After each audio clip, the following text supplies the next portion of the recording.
আমাদের প্যানেল থেকে ফাতেহা শারমিন আনি, তিনি কিন্তু তার বক্তব্যে এটি স্পষ্ট করেছেন যে আসলে মিডিয়াগুলো এক ধরনের তাদেরকে বাধ্য করা উচিত পক্ষপাতিত্ব আচরণ যেন তারা করে। তো সালাম দিতে গেলে কিংবা খেতে গেলেও যদি সেগুলো শিরোনাম হয়ে যায়, সেগুলো নিউজ হয়ে যায়, তাহলে নিউজ বলতে প্রকৃতপক্ষে যদি আমরা পড়েছি বা বুঝি তার আসলে গুরুত্ব থাকে না।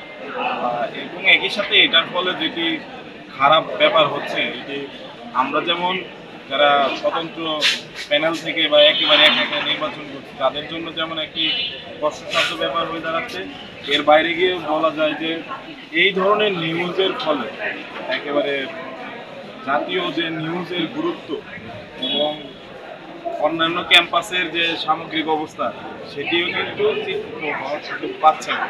শুধু ঢাকা বিশ্ববিদ্যালয় তো বিশ্ববিদ্যালয়, বিশ্ববিদ্যালয়ের বাইরে চট্টগ্রাম, রাজশাহী বিশ্ববিদ্যালয়, তো এই ধরনের নিউজগুলো না করলে দেখা যায় তো সেই নিউজ চ্যানেলে হয়তো তাদেরও নিউজগুলো আসতো।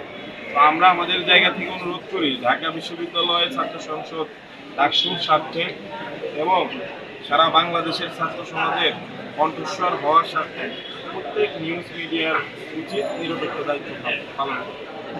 আরেকটা বিষয় সেটা হচ্ছে এই সম্প্রতি হচ্ছে বিভিন্ন পেজের থেকে আমরা লক্ষ্য করলাম তারা কোনো মেইনস্ট্রিম মিডিয়া না, তাদের মানে আপনাদের কোনো প্যানেল থেকে কোনো ধরনের আপনি কোনো কিছু বললে এনসিপির বহিষ্কৃত নেতা এই ট্যাগটা তারা দিয়ে দিচ্ছে, এর প্রসঙ্গে আপনার কোনো বলার আছে কিনা? দেখুন, এটি আসলে খুবই দুঃখজনক ব্যাপার যে আমি এনসিপির বহিষ্কৃত নেতা এ ধরনের ট্যাগলাইন সামনে আনা।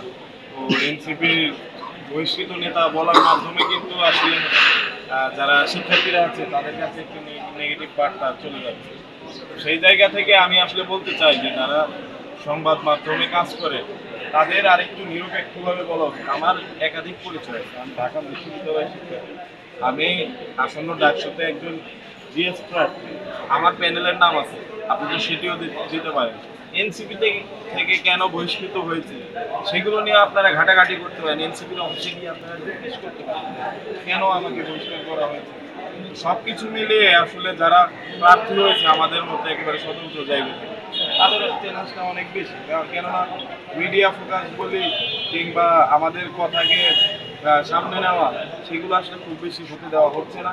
হয়তো যারা আরও শক্তিশালী প্যানেল কিংবা দল সমর্থিত প্যানেল তাদের দিকেই বেশি ঝুঁকে যাচ্ছে বা ঝুঁকে নেওয়া হচ্ছে। তো সেই জায়গা থেকে আমরা শিক্ষার্থীদের উপর আস্থা রাখতে চাই। আমাদের ঢাকা বিশ্ববিদ্যালয়ের শিক্ষার্থীদের উপরে একটাই আস্থা যে ঢাকা বিশ্ববিদ্যালয়ের শিক্ষার্থীরা এখনো পর্যন্ত কোনো ভুল ডিসিশন নেয়। তারা যেখানেই যা কথা বলুক, হ্যাঁ, ভোটটা কিন্তু তারা যোগ্য প্রার্থী পেয়ে যায়।